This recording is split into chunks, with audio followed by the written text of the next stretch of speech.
The WYcast is made possible by people going on the ExP homepage, www.exp.uk, and buying my albums on vinyl and CD and getting merch as well. So big thanks to everyone who has. And if you enjoy these podcasts, please consider helping out by going and buying some.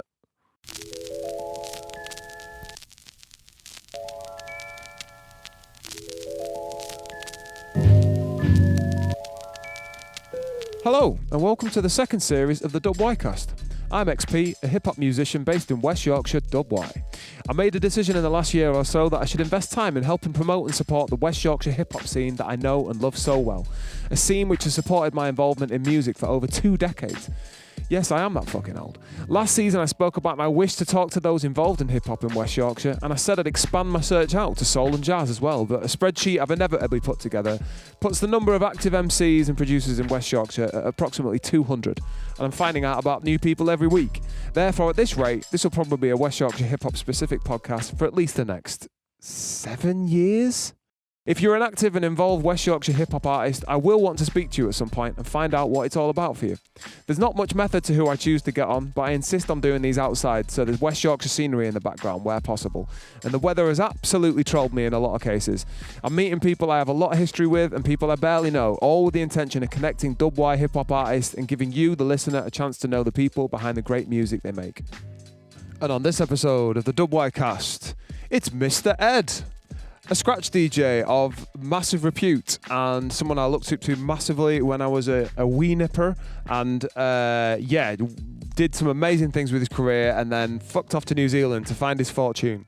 But he's still making beautiful music, and he finally came over to West Yorkshire, and I managed to grab a chat with him before he bezzed back. In fact, he bezzed to LA to do some work with the Lynch Mob and then went back to New Zealand. Amazing stuff.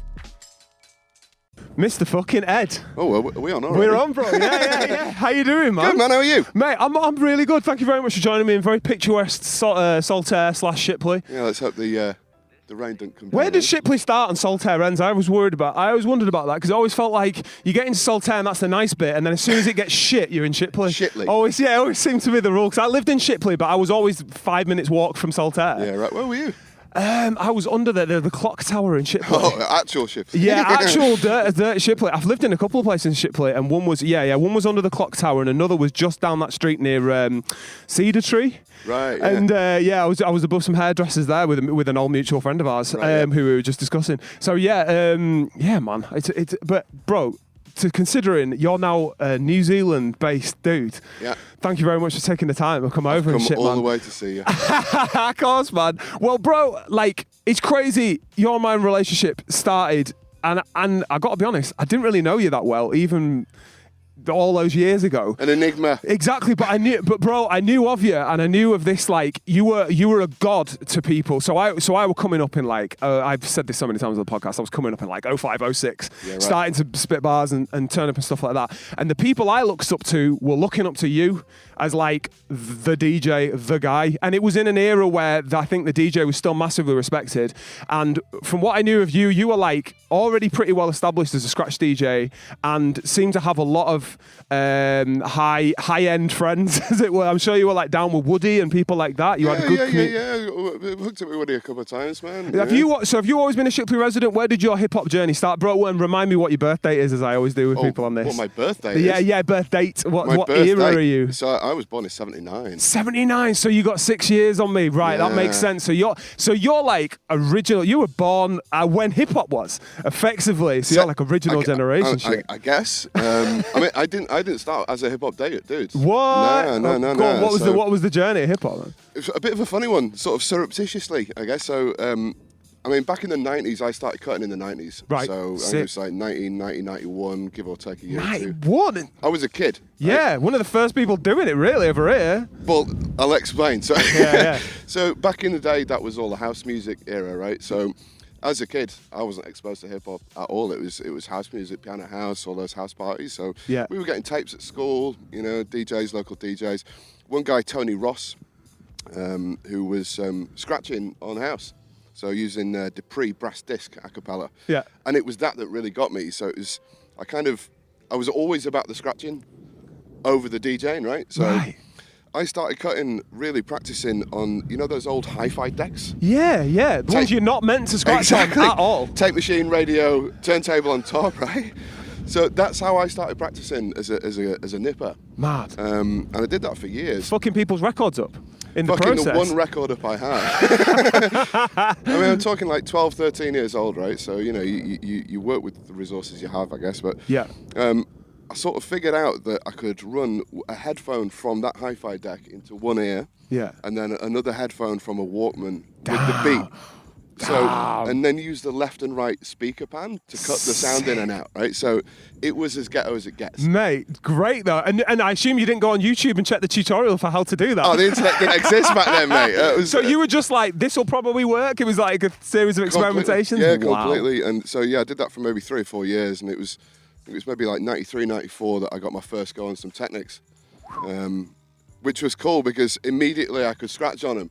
Even never having used them, it was actually much easier. So all the stuff I've been practicing on this crappy hi-fi. You'd done it the hard way. I'd done it the hard way. So as soon as I got on Technics, it was just like, oh damn, this is amazing. You've been blowing people's minds when you first got on a pair of them. So how did you get to your first pair of Technics? What was there, a venue or something, or what was it? No, so it was a mate at school, Leon Camponi. He's probably not watching. But if he is, hello mate. So he was the only guy that I knew back in the day that had a pair of Technics. His dad was, I believe his dad was an old sound system dude. So he grew up, you know, with decks and stuff. Yeah. But yeah, it was his house. It was just like, oh, you learned to scratch and stuff. It was like, yeah, we're all really into it, sharing tapes and like listening to DJ Sai and all that sort of stuff. Sick. And I was like, yeah. It was just like, oh, I'll come around for a practice. So the first go on the Technics was his house. And he was just like, shit, you can already do it. That must have been so garlic. Did you explain why? Or were you like, no, it's God given, natural. Yeah. So I've been practicing a while on something really difficult. So yeah, no, that was the way I sort of came into it. Frick's sake. A lot of those sort of early tapes and stuff, that things like Doug Lazy, you know, the hip house stuff, and like King B, Back by Dope Demand. Don't know any of this. Yeah, right. So really early 90s stuff that was kind of the hip hop element of those DJs sort of scooching into the house sets. Yeah. Young MC Know How was another house sort of classic in that time. So kind of got introduced to the hip hop in that way, really. So it wasn't till the sort of, say, mid-90s that I understood what I'd actually been doing is actually a hip hop thing. I was just oh shit. And what was how did you find that out? Was it a track that I was scratching on, or was it? Well, I'd already been listening to those and I sort of had an idea, but it was the DMC videos. The DMC videos, and as soon as I saw those, like sort of 93, 94, 95, I was just like, oh shit, okay. This is actually what I've been doing. You know, like probably 96, I think, was really when I was just like, yeah, this is where I really need to be. It was a big year. 96 was a big year for hip-hop being like mainstream, I think. Like, off the top of my head, Fuji's The Score, all that year was like that release, and then, you know, loads of the tracks from that were in number one in the charts for time, so it just felt like everyone was listening to hip-hop. True. It was on Radio 1, it was everywhere sort of thing. So. Yeah, I mean, that whole 90s section, man, that golden era stuff, man, it's, for me, still the best shit. Yeah. Same, man. Same. I know it's a bit played out, but you know, there's still some gems. I'm still finding gems from that era that I've never heard. Well, I know, and since Spotify, I know people just go back and listen through those things and find shit, and I'm like, oh god, man, and they'll have like a couple hundred plays, but it'll be fire from like that guy who was in that crew that was in that crew. Yeah, for real. So you saw the MC stuff. Did that then give you the bug to be like to do it more, or and what happened in terms of performance? When did you start like taking yourself out and gigging with it? My first residency was at the Park Pub. Sick. Where's the? So, do you remember down Frisenhall? Right, nice. Yeah. That's still there? No, it's a curry house now. Nice. Of course. Of course it is. Bradford. Yeah, so that was 97, that. So I did every Wednesday night for about a year, playing house music. Nice. Yeah, so that's where I started playing out, but I mean, first and foremost, I'm really just a cutter, right? So it's like, I would never say I'm a DJ necessarily, I'm a scratcher, you know? You certainly scratch. Yeah, I think you was scratch DJ, but I always think that's like the hardest thing to learn as a DJ, right? And the mixing's really hard as well, but like if you got the cutting down, then you can get the beat matching and stuff. Yeah, no, for sure. I mean, obviously I do DJ, I still DJ it now, but I'd never, you know, your introduction of me is very humbling. You know, it's for me. I'm just me, right? So I'm just a scratch DJ. you were. The thing is, like, someone with your experience and when it happened to you and how it happened to you, you were like, because West Yorkshire hip hop and stuff was so late to the game in terms of like hip hop started in '79. and then, you know, maybe West Yorkshire hip hop. And there were people doing it in Leeds like in the 90s, but not many of them. And they were having to mix it in with other genres and stuff. So like we were a lot later. So for someone like you already gigging in 97, 98, cutting, getting into the DMC stuff, you can see why people were probably like looking up to you. Yeah, true enough. I mean, probably, I'm not going to say that I'm the original scratcher from Bradford, but probably one of the original established scratchers from Bradford. Yeah. There's other guys here that are really good too, but you know, it's. So you've still got love for house, or did you make a transition to hip hop around that 97 era? Or I'll listen to it. You know, I mean, I'm not exclusive. You'll find me at the hip hop jams. You'll find me at the jungle raves. You'll find me at the techno parties. Yeah. You know. I don't really follow house anymore. I'll still listen to it. Yeah. But yeah, I mean, I've sort of grown into hip hop more and more. Yeah. It's just like. So by the time I got to know you, or know of you, it was like 06.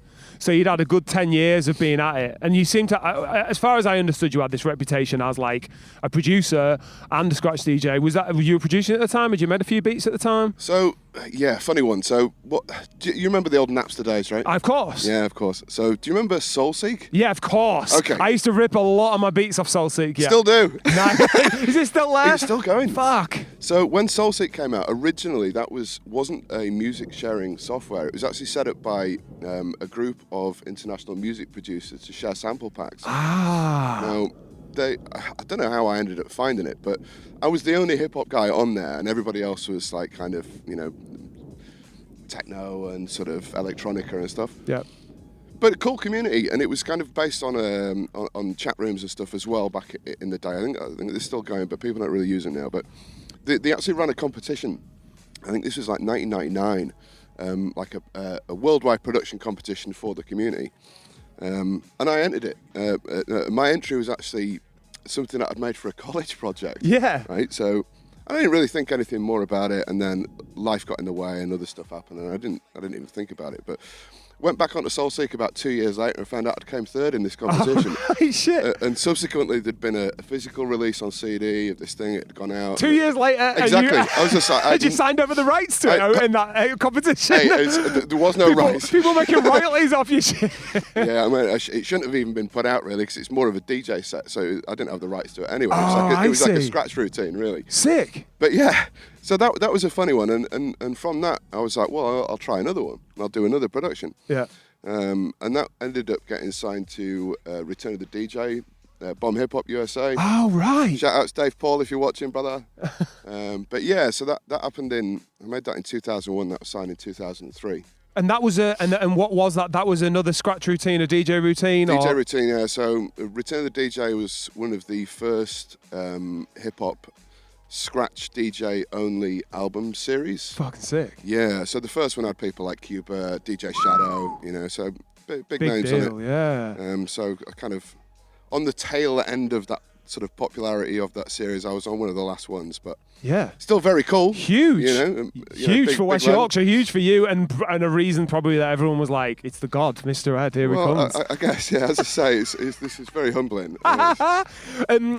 So your scratch routine, just first of all, is it available? Is there any way you could listen to that anymore, or have you put it on a SoundCloud? So the first thing that I did for the Soulseek thing is on Spotify. Oh, much to my dismay, because I don't even like it. But it's whatever. Yeah. It's part of the journey, right? And what sort of things were involved in it? Were you putting acapellas over different beats, or was it? Yeah. Mainly scratch stuff, but I wasn't even using a multi-tracker. I was using Sonic Foundry SoundForge, right, and sticking stuff on top and like just layering it up that way without even a multi-track. It was virtually impossible, you know. But end of the day, once again, you deal with the tools that you have at the time, right? Of course, and, if you don't have the resources, you get creative with what you've got. Yeah. So yeah, but you can check it out on that. You can also check out the track The Boy's Dope on obviously Return of the DJ 5. Nice. There was another one done after that for the Cuts of Culture CD. I was doing quite a lot of stuff with Needlework Records, if you remember those guys. I don't, but yeah, so London-based, and they were like kind of a DJ collective, DJ sort of scratch DJ outfit, and they put out a Cuts of Culture CD. People like A-Track on that. D Styles from Scratch Pickles, got C2C on there. So yeah, some big guys. That was like 2005. My understanding of the scratch community is not dissimilar to like the producer community in that it's really supportive. You guys all seem to know a lot of each other, and do jams with each other and stuff like that. So it seems like the kind of thing that once you kind of get into that circuit, you're like, this guy's trying to put you on, or this guy's trying to put you on. Did you find that? Yeah, definitely. I mean, I can kind of go anywhere really and touch base with the scene. You know, as you say, it's pretty supportive. Yeah, I'd say so. Even though it is a battle-based mentality. Yeah, mad, isn't it? Right? But it's like rap. I say this a lot on the podcast as well. The rap community is a lot more. Nah, fuck off. Yeah. Fuck you. I'm better. Which kind of comes as part and parcel of being the kind of, if you're a rapper, lots of rappers are like, I'm the best rapper alive, and I get loads of women and loads of money. And like, whereas there's no real scratch DJs and producers don't really, you know what I mean, need that in there. The thing is with the raps is you're using your voice, right? So you can say whatever you like. But as a DJ and a producer, your voice is your craft, right? So you don't have as direct a control on the... I mean, you do have a control on the message, but not as direct a control. Yeah. And I think a lot of those sorts of guys are the sort of people that want to sit back a little bit, whereas the rappers are the ones that want to sit right at the front. Yeah. Like, and be out there. So, yeah, for me, I'm like... I kind of prefer that backseat bit. Yeah. You know, I'm not really... Did you do much? I actually know as a fact you did one or two, but did you do much where you were DJing for an MC back in the day? Yeah, so obviously our mutual friend, Mr. No. Yes. That's how I met you. Ah, right, yeah, of course, yeah. Yeah, so we're doing shows around town and Leeds, and yeah, that's where I met you and the Bread Bins guys, yeah, so Fran, Roberto, Word, and Camaro, Nick Camaro. So you met through that, because I met Mr. No through Revolution, which a night called Rockin' Revolution, where which was run by Dr. Crobe, I think. He put it on, and I jumped. There was an open micy freestyle sort of thing, and I was like, fuck it, I'm doing it, let's go. And I had a few of my friends there, and started freestyle battling. I think Dynamo, the magician, freestyle battled me, and I battled him back, and then Mr. No grabbed the mic and battled me. Yeah, right. In an era when you did that kind of thing, and before I could come back at Mr. No, he'd pretty much like gone, put the mic over there, and like, but then about half an hour later he came over and was like, yo, took my number and stuff, and indeed he was like, what's your name, bro? And we'll hook up and make some beats or something. And I said, it's experimentality, and he was like, what? I'll just write XP, and that's why I'm called XP. Right. So he was the first to shorten it. So that's like that story. Incredible rapper. So man. Unbelievable freestyler, and this is it. I proper looked up to him as a freestyler. I was like, the guy's incredible. One of the best. Honestly, hands down, fantastic. And so I was looking up to him, going, whoa, he's doing it, and he was doing gigs, with you, and you were out in Leeds. I remember you did a People Under the Stairs. Yep. What? Any other ones that you remember? I mean, when I lived in Leeds, I was living with the event promoter for Leeds Met and Leeds University, actually. So I must have done, I don't know, hundreds of gigs over those 3 years. Nice. All hip-hop focused ones, or a bit of everything? So a bit of all sorts. I once supported Richard Whiteley from Countdown. Fucking gangster. If that's not West Yorkshire, I don't know what is. What was he doing? I don't know. I can't remember. Reading from the dictionary. So there were always hip hop sets, but it was like hip hop warm up sets, and that, for me, that was perfect, really. So yeah. Just getting a chance to go and support a lot of people was really, really cool. Nice. What was your because you've got another mutual friend of ours, Gov, Governor, who I hope to get on the podcast at some point. Now sort of runs with Simon Mawson. Doesn't seem to really bother with the Gov title, which I love anymore. He'll always be the Gov to me. He'll always be Gov, man. That's it. An absolute hero of West Yorkshire recording, and someone I've kind of modelled myself on, because I've got my WY studios in Leeds, and I've always...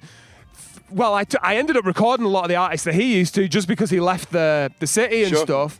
How did you first meet him? What's your story with him? So again, I think same era, right? So I'm not sure who introduced me to Gov. Maybe Ross Elliott, maybe. Oh yeah, but Bops or something. Yeah, what was he? Maybe through Ross, but Gov had the studio at the Mill. That's right. Thornton Road. Yeah. What a spot. Yeah, so that's how I met Gov. I actually saw him a couple of weeks ago. I went out to Bristol. Yeah. So I caught up with Gov, but yeah, he's doing good. He's got his studio set up down there. Of course, yeah. But he's not got all rappers all the time, I assume. No. But yeah, travelling studio, man.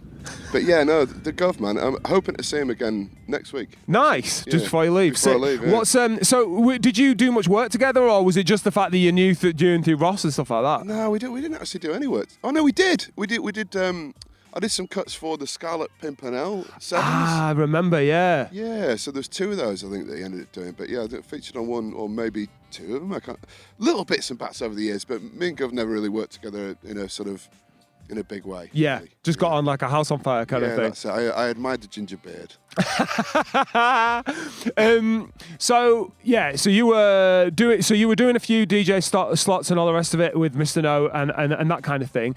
And one thing that came out of your work and meeting Nick Camaro, you said before, in Revolution and Bread Bins and those kind of things, was an educational facility that you set up in what year? Do you remember?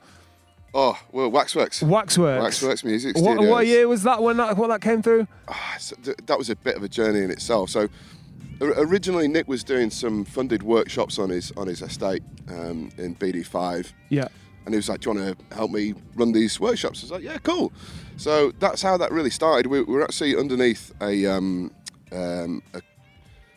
charity, basically, at the time. Yeah. I'm going to sort of remain them nameless because they actually did us over. Impact Community Developments. You said they'd remain nameless. Obviously, I'm not going to say who they are, but they were the guys handling the finances and handling the funding because obviously Nick was just an individual dude. There needs to be financial controls, all this sort of stuff. Yep. So they were sort of managing any funding that was coming in on his behalf, but they ended up spending loads of money, and we didn't get it. On what? Well, that's another story again. Oh, God. But not things that were helpful not things that were helpful to the cause and helpful for what we were doing. So it was around about 2 years of me and Nick doing those sorts of workshops that we ended up just starting off on our own. So I'd say we started doing the workshops in 2002. Nice. And then Waxworks started off in earnest in 2004. So... What was that? So it was kind of a music school, effectively, wasn't it? Or was that what it was billed as? And did you run like DJ courses, or what was the? Initially, that's what we were doing, right? So it was just like, right, we'll teach all these kids how to DJ. Like me and Nick are DJs. As you know, we had people like Gaz Kitcha involved, Mickey B, Tony Green actually was involved. What did Tony Green do there? Later on, in a couple of years afterwards, Tony helped us out for a year doing. We did loads of events with Tony, loads of b-boy events and stuff. Sick. Yeah. We were initially teaching people how to DJ, but by that point in 2004, the DJ thing had sort of, for the kids, had fallen off a bit, right? Right. Everybody then was a rapper, and that was when grime had really kicked off, right? So we soon found out that it wasn't about DJing at all, it was about spitting bars. So we were like, oh shit. Like, your reputation with, as far as I remember, when I heard about Waxworks, it was that you were a fucking recording factory for young, that's what it became. Grime and bassliney type rappers, 100%. And you just seemed to be churning them out, and they would some of them got quite big in the end. I remember a few of the names. So it went from a DJ school to a recording house. Yeah. And you weren't obviously charging the people who were coming through because they were like young kids, right? A lot of it was funded, yeah. So nice. Each year we were raising cash to support the projects. So some years it was free. Yep. Some years they had to pay a minor fee. Some years they paid, a bit more. Some years they didn't pay anything. It just depended on who was funding it at that time. And were you who was on the boards in that situation? Were you literally recording on your mixer yourself? Were you having to learn that whole process? Yeah. So there's primarily that was. Gaz Kitcha mostly did a lot of the production and recording, but also me and Nick as well. So towards the end of it, sort of mid Waxworks sort of lifespan, we had 3 different recording facilities within the same building. So we were able to do 3-hour sets of recordings at the same time. Yeah. No wonder you were churning them out, because it just seemed like endless work rate. It was unbelievable. Dude, it was mental. We were churning out, I hazard a guess, sometimes 50, 60 recordings a week, constantly for 7 years. And people were putting them straight on their MySpaces, straight on the thing, and things were catching fire because it was kind of that era where, kids were just, kids could put a song out and it would get 50,000 views, plays, or whatever. It was absolutely mental. It was mental. Yeah, you're right. Yeah, but it's a hell of a lot of music. I've got the hard drive actually with every recording on there. There's over 5,000 recordings. You still got all the original ones? Yeah. Man, name me a few of your favourite artists who came through.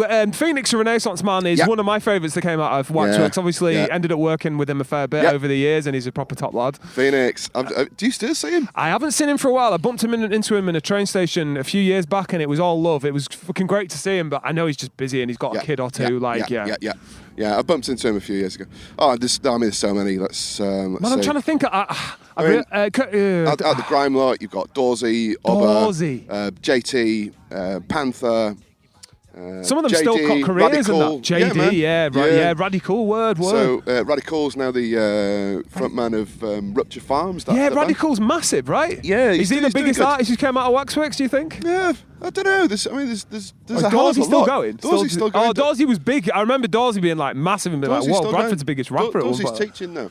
Is he? Yeah. What, music? Yeah. That's so cool. Yeah. It must be sick to be able to look back and go, I inspired that shit. I was part of their beginning journey. It's meaningful to I mean, they inspired themselves too, right? So it's like we gave them facilities, and that was the thing about Waxworks. It was the community, really. Yeah. And there was hundreds of people that came in every week. You know, some sessions would have 10 rappers in one room.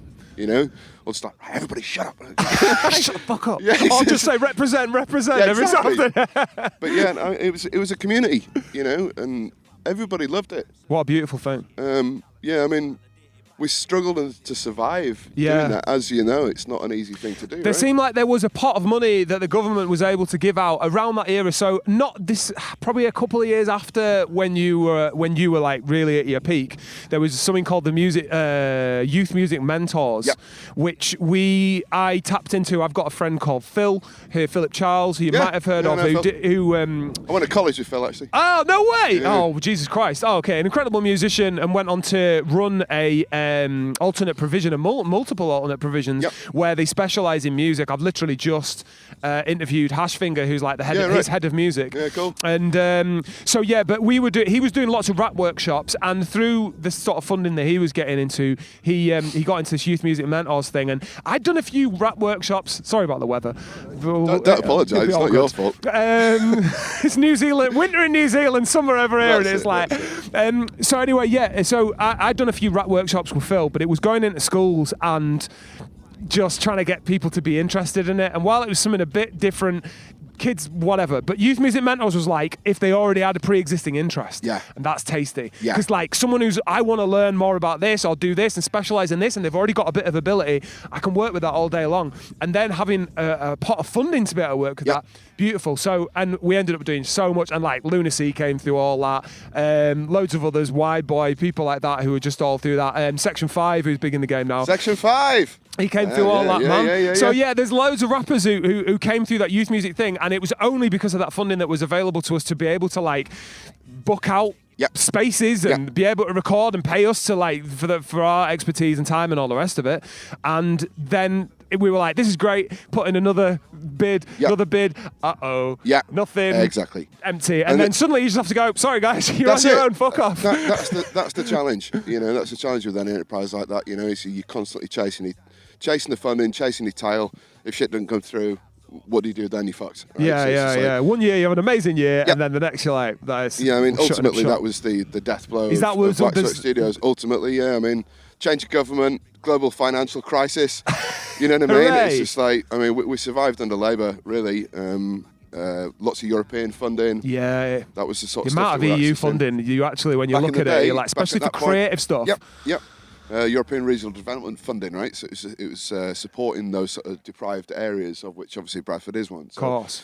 But yeah, ultimately that was the death blow. Yeah, you were taking some really at-risk kids, weren't you, in really shit areas and giving them a chance to like do something they loved and showing ability. And as you said, I mean, someone like Dorsey coming through, I mean, I don't know his background. I know fuck all about him, if I'm honest. But, like, for his end story to be as a teacher, the process fucking worked, right? Yeah, exactly. You gave him a platform to fucking make some music, and he did something with it. And instead of potentially doing other things, I don't know the guy's background. He might have been brought up really well. No, you thought you were in the right ball. Yeah. Other things could have happened to these, but if you give people an opportunity to, like, you know, follow something they're passionate about in a nice environment, like... And the biggest success story for me really isn't the attendees that came through. It'd actually be DJ Kitcha, Gaz Kitcha. Yeah? So we met Gaz when he was 15, and I'm not going to say that his involvement with Waxworks is what made him at all, because he was already doing shit anyway. Right. He was one of the, I think it was Galaxy FM. He was one of the Galaxy FM DJs at 13 years old. Right. Fucking hell, who's this guy? Gaz Kitcha. I know he is, but who's this guy? How the hell's he 13 and on Galaxy? What the hell? So we gave him a job at 15, 16, and we were like, right, Gaz, your job is to sit there and learn all the stuff on Cubase, learn all the recording, and then teach us how to do it. Right? So it's just like, and that's what he did, and he just sit there all day, 4 days a week, smashing it out, get home, practice more, and now he's a massive established act. He's now Del 30. Ah, yeah. So I saw him. You brought him through to a gig that we did the other week at Hyde Park Book Club, and he was just really down to earth, proper sound about everything. Really guy. Nice dude. Smashing his music, man. Some of the best production I've ever heard. Was he the kind of? I'm going to guess that he's the kind of nice weather now. Was he the kind of guy that if you brought random rappers through, they'd be like, make an XYZ beat or make a beat that sounds like this, and he'd just smash it out by it. Yeah. So also as on the cuts, man. His cuts are incredible. So we actually took him to Gov Studio one day to do some cuts for Brutal Artistry Productions. Amazing. Some guys from Huddersfield. Yeah, shout to Mickey B. Shout out. I wonder if guys from Huddersfield might have been Spider Lee, maybe. No, it wasn't Spider. I can't remember who it was now. Fair dues, anyway. But we dropped Gaz off. He was probably like 16, 17 at the time, and it's just like off at Gov Studio. So, right, Gaz, your job today is to do some cuts for these guys. Are you happy doing that? It's like, yeah, man, of course. It's like, all right, cool. We dropped him off there. Like, me and Nick just left him. Came back half an hour later and just recorded it, single take, got the job done. And all these lads were like, what the hell? Who's this? Who's this kid? Mental. Yeah, he's... did you teach him how to cut then, or did he came out the womb cutting like you? Yeah, he came out the womb cutting, yeah. I don't know. Again, he started with his dad was a house DJ. Okay. So he started off on the house stuff too, right? So man, that house era's crazy with it, man. Yeah, I don't think he's much different age to me, though. I think that sounds like it. If he was 13 when he was coming through to you in 04 or whatever, he's probably like born 85-ish. 30, yeah, something like that. It'll be like 30. How old are you, 37? I'm 39. 39, yeah. I think Gaz is 37, 38, 39, yeah. Around about the same, yeah. Nice, and smashing it. And what's that? Sorry, that Del 30. Del 30, what genre is that? Tech house. Tech house. But he was also Northern Lights drum and bass crew with Stepper. Sick. Yeah, so he did that for years, and then he sort of transitioned back into the more dance stuff to do the tech house stuff. But absolutely smashing it. I think he played Glastonbury the other year, and yeah, big things, amazing. Man. Yeah. It is. I think I sort of when we had a brief discussion at Hyde Park Book Club, I think we brought him up as a subject, and I was saying like it seems like if you cut and run from hip hop and you've got talent, sky's the limit. Yeah, man. But like if you stick around with hip hop, I think it can be a really tough grind. I know what your thoughts are on that, but I just think you can be pretty amazing at hip hop and be struggling to like make enough money a week. 100%. I mean, you know better than me. It's like. What do you think that is? Is it because like because obviously the kind of music that Del 30's are doing there is like tech house. It's very geared towards the party and the dance. Yeah. And that's, I know, obviously at festivals you want that. You don't want to be sat around sort of slow 90 BPM head nod to Glastonbury unless you're on a smaller mushroom stage. I think it's like fashions as well, right? I don't think hip hop's just in fashion now. You reckon? I think it's just totally out of fashion. It's coming back. Interestingly, I feel like there's a lot of people of like my middle nieces, Laura's generation of like, wearing baggy clothing, listening to 90s hip hop again almost. I don't know whether it's like a retro kitsch sort of thing, like I'm listening to Nas. It is. So some girl came up to me at a party a few weeks ago and, oh, that's a cute look with your baggy jeans and your hoodie and stuff. I was like, this ain't a new look, man.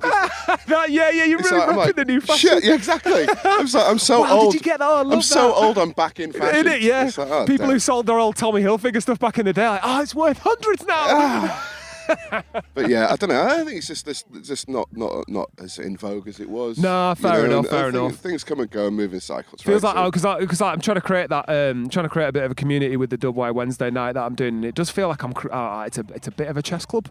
You know what I mean? It's like, let's be nerdy about this sort of thing, and it seems really niche and specific. It makes me really happy, but it does feel like you're in your Dungeons and Dragons fan club a bit.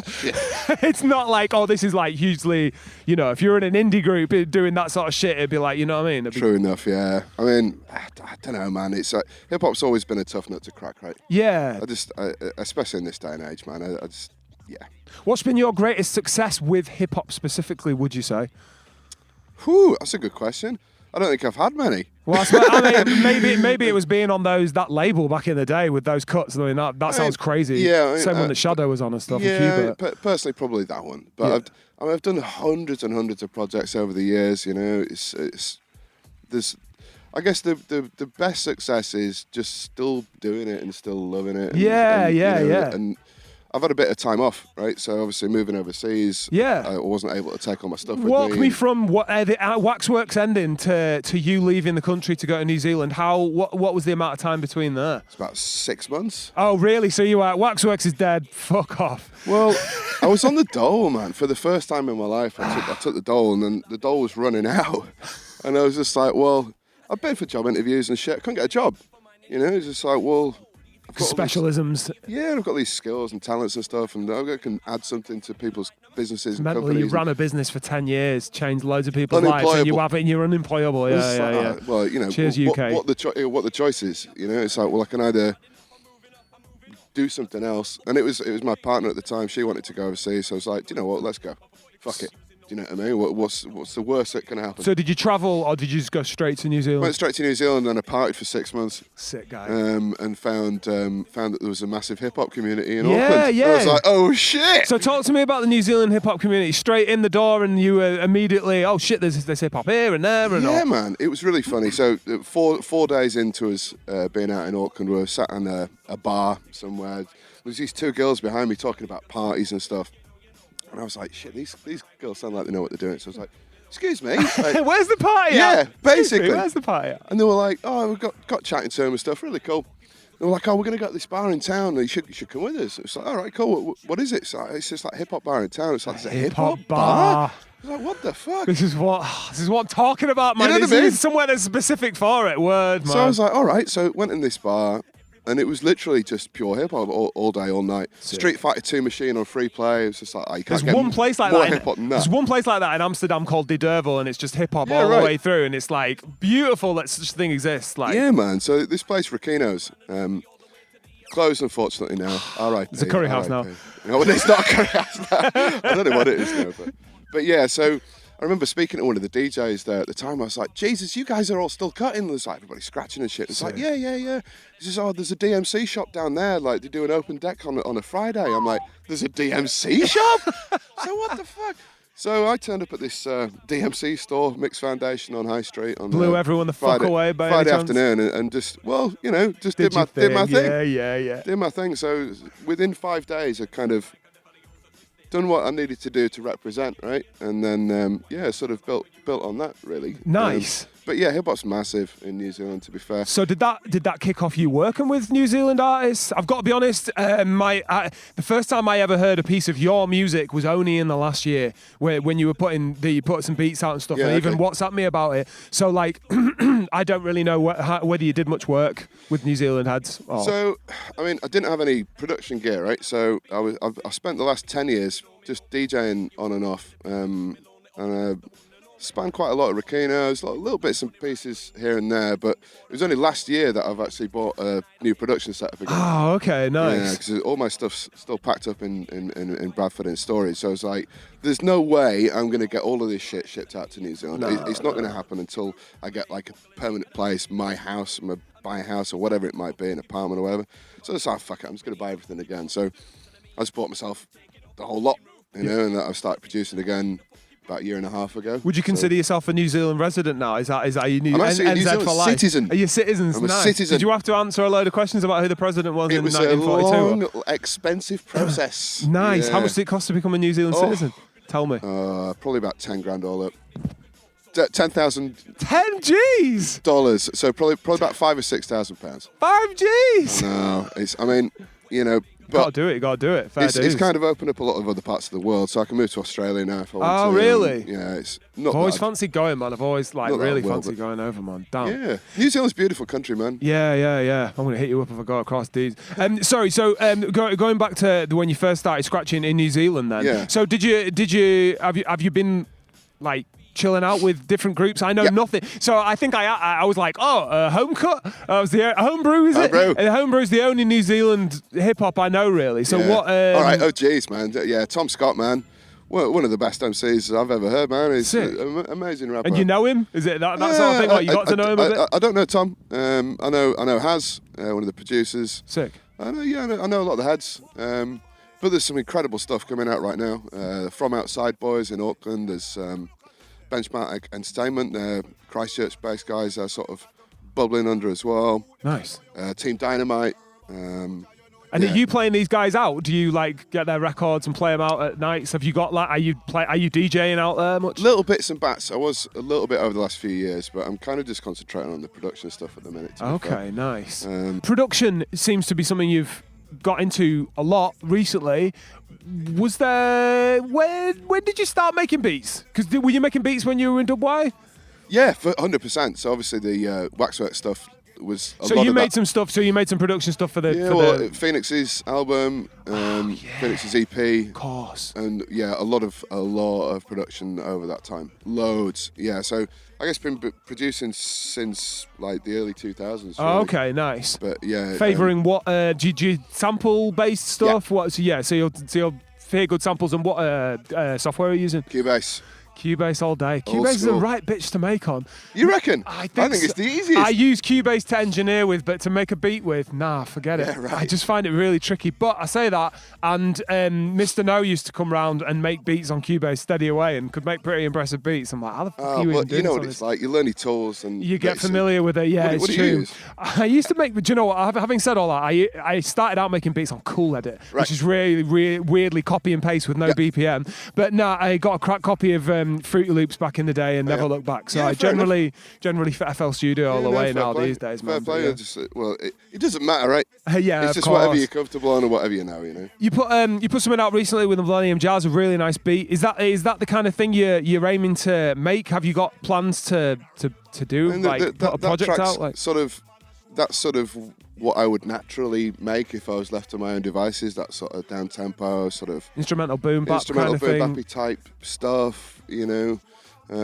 That's naturally just what I make if I'm sat there without thinking about it. You know what I mean? That was a nice sort of surprise to be working with those guys and Gadget. And I know you've put some stuff out of them as well. Yeah, legend, man. I'm still putting stuff out with him all the time. He's just a really handy guy to know because he's got a massive bank of really talented artists and he's got a really good platform for him. So it's really good to especially with my Jamatoni, that crew, if we've got a good track, it's really good to put it out on Millennium Jazz because it's kind of like different listenership and all the rest of it, and it kind of spreads it really well. He's a good dude, man. So I've got a few things lined up for when I get back. I'm been doing a lot of work with the West Coast LA guys. Oh yeah! Now this is another thing I wanted to talk to you about. What have you got coming up with them? You got some production work with them, have you? Yeah. So mainly through Dazzy D.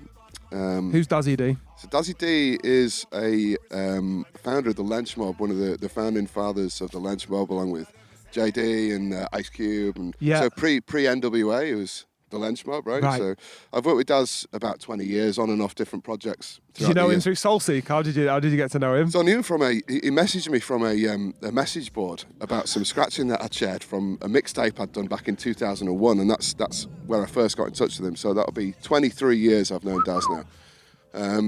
But yeah, so when I got all the production set up last year, he was like, "Oh, you back producing again? Are you back recording cuts?" I'm like, "Yeah." He goes, "Right then, let's go." So I've done a hell of a lot of work with him, actually, probably nearly 2 albums worth of projects with him. Cuts mainly. Featuring cuts, yeah. Nice. And so is this quite old school hip hop then, by the sounds of it? It's not, or they're not on the new wave kind of. Man, these guys triple OGs. Yeah. You know? There ain't no.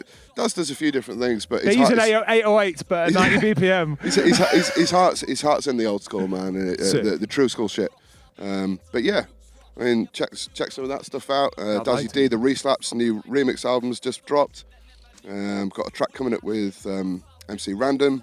Yeah. We're hopefully going to get to catch up with him when I'm in LA in a couple of weeks. Yeah, you off to LA, yeah? Yeah. Jet setting, man. That's sick as fuck. Make the most of my time. Out in LA, chilling with the Lynch Mob and that. Yeah. It's going to be mad. It's going to be mad. I might even take a trip to Disneyland. I don't know. Don't do that. Are you going to be doing some cuts while you're out there as well? Like, jump we'll in the see. studio and Who knows? That's Who sick, knows? isn't it? If they're just like, oh, should we grab some food and go to the studio? Like, I ain't Gaz Kitcha. I can't just turn up and just do it straight away. You need a bit of prep time. Yeah, exactly. Who knows? Who knows? We'll see. I don't really have too many plans for LA, but if I end up in the studio and know some shit, let's go. That's fucking cool, it could happen. Yeah, I don't know. Yeah. We'll see when I get there. What about yourself? Like, so obviously we're doing a couple of beats. Have you got like a project lined up, or would you do an instrumental project, or would you prefer to just do one? Yeah. So I want to get a 4-track vocaled EP finished. Vocaled? Yeah. So the first one that will be comprising of that is the one with JT. Okay. So and then the second track with Random, and then I want to get a Kiwi rapper on there as well. Nice. And then maybe somebody from somewhere else in the world. So just 4-track EP. West Yorkshire? Yeah, well, JT is about as West Yorkshire as you can get. Yeah. But yeah, so I'm going to work on that. I'm also going to sort of work on the instrumental stuff as well, for sure. Nice. I'm hoping really to be getting a couple of projects done a week when I get back to New Zealand, and then in my time off next year, because I always get a couple of months off from my work, and then I'm just going to sit and smash Cubase as much as I can. Really. Have you got like people who come and chill with you when you're producing, or is it quite a solitary lifestyle in your It is a production? bit, yeah. The lifestyle in New Zealand is different too, right? So yeah, people don't. I mean, yeah. West Yorkshire people come in our house, have a cup of tea, chill out, smoke a spliff, whatever, right? So that sort of stuff doesn't happen as much in New Zealand. People live. It's a bit more of a sprawling-y sort of city. It's a big place, you know. So people tend to hook up out at the bars or the clubs or whatever, rather than at home. That sounds expensive. It is expensive, yeah, and it's more expensive to drink out there too. So, really? Yeah. Oh God. I know. UK's not too far behind, but it's. But you've been in Bradford for like a couple of months. You're doing all right, really. It's not far behind now. Really? Yeah. Six quid a pint. Some of the places here. It's like, Jesus, it's an absolute joke. It's mental, isn't it? Nice crackers. Anyway, but yeah, so.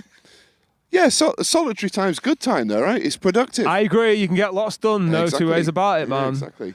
Mate, I think that's fucking sick. It's interesting that with the hip hop scene in New Zealand, I'm just kind of how that goes about and how they hook up then and are you close to Auckland? Are you in like close to Auckland, this like Bang Centre sort of thing? It's not far for you to get into town kind of thing. 15 minutes to town, yeah. And are you trying to like get in the scene as much as you can as it is? Like, are you going out to hip hop nights and stuff? Are you? There aren't any at the minute. What? Yeah. What about the hip hop bars? Well, and shit? the hip hop bars shut. So again, things as here, right? So it's not as popular as it once was. I think Auckland's kind of taken a hit from COVID as well. It's lots of places shutting down. You know what I mean? That's sad to hear. I always thought New Zealand had its shit together to a point where it's like. I mean, it does. Don't get me wrong. We've got the Beatnuts playing actually out there in August, which is going to be good. Dope, man. So and is there like a support slot in that situation? If the Beatnuts are coming into town, is that like, oh well, yeah, but these guys will always get that support slot in Auckland, or is there quite a lot to choose from? Or there's a load to choose from. As I say, the hip hop scene it's bubbling under. It's very strong, and there's a lot of talent there. Yeah. But at the moment, there's not much provision for it. Yeah. And I think even if the gigs were on, I'm not sure people would turn up, right? Potentially, yeah. It does feel a bit like that here as well, man. So I don't think it's popular enough. Without putting us into a box, we're like 40s. Yeah. The scene shouldn't be relying on old 40-year-old motherfuckers. That's what I'm saying. The popularity to turn up to hip, you know what I mean? It's just not as in vogue as it used was. To be. You know what I mean? So I don't think it got the draw. So in terms of like promoters and stuff, they're just going to go for the sure shots where they're getting the money back, aren't they? Do you know what I mean? Or hopefully making some cash, right? So it's like, and it's probably not a hip hop gig, but it's sad, you know. Someone like you joining the dots between New Zealand and West Yorkshire would be handy, you know. Even like posting about New Zealand people you rate or whatever. But do you find what's your feelings about like social media and stuff like that? Do you use it that much? I can't think. You might post the odd track, I think, but yeah, I mean, little bits and bats. I'm trying to use it a little bit more. Yeah. So I'm not mad into it really. You know what I mean? No. And this is the thing when you're our age. It's like it's a young person's game, right? yeah. It is generally speaking, it is. I'm trying to use it as much as I can, but. Again, I'm not trying to like relaunch a music career, man. That's not what I'm doing. What do you want out of it? I mean, I'm interested to know. Is it just to continue being a part of hip hop for the rest of your life, sort of thing? Yeah, it's need to be creative, man. Yeah. It's just about maintaining that sort of integrity with myself and what I want to do, and like I guess being in the flow state is something that scratching does, is that sitting on Cubase does. I can lose days doing that, you know what I mean, and being like a real nice mental state in doing it, and it's that sort of the happiness it brings me. Yeah. It overrides any sort of potential successes in terms of commercial success or making money or getting gigs or whatever. I'm not doing it for that, you know. I'm doing it for me, and hopefully other people enjoy it. Beautiful, beautiful. Mr. Ed, I think I'm going to probably draw it to a close there before the rain comes back again. Oh, nice to speak to you, man. Mate, I've had such a good day. You're a fucking absolute legend. Thanks for spending the time, bro. Big up. So that was Mr. Ed. Go check out his music. It's sick as hell. He's continuing to make it out there in NZ as a citizen that he paid well over the odds to become. Until next time, big up.